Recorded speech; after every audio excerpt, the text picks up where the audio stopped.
السلام عليكم ورحمة الله وبركاته. معاكم الشاعر الرياضي أحمد صلاح. دلوقتي في ناس كتير طلبت مني إن أنا أقدم ريفيوهات لأماكن بتلعب تنس طاولة، سواء موهوبين أو محترفين، على المستوى الاحترافي، ناس لسه مبتدئين، أماكن تدريب. إحنا دلوقتي معانا صالة رائعة في دمنهور. إحنا في بحري، إحنا دلوقتي في بحري.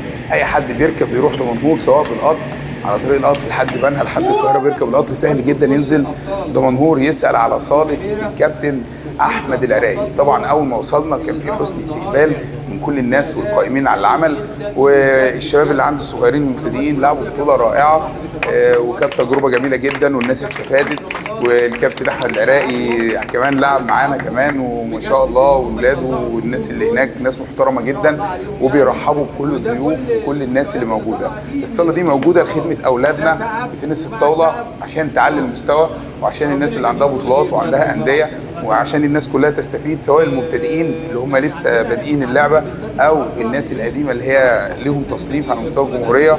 وفي الاخر بيوزع جوائز زي ما انتم شايفين كده في الفيديو على الناس اللي فازت في البطوله. كان معانا ايفنت 9 سنين اللي خلص ده، وبعد كده دخل ايفنت 11 سنه، وبعد كده ايفنت 13 سنه او 15 سنه، وبعد كده الايفنت المفتوح. وكانت بطوله رائعه.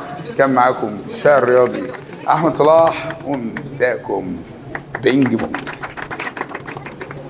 المركز الثاني اخويا باشا عمر، النجم الكبير، صانع الابطال، المدرب القدير بامانه، شيء طبيعي طبعا، الشارع الرياضي كابتن احمد صلاح.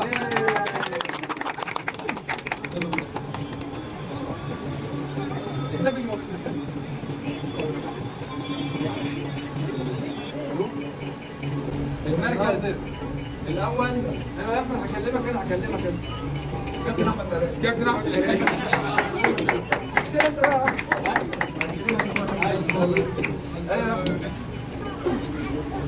كويس يا احمد.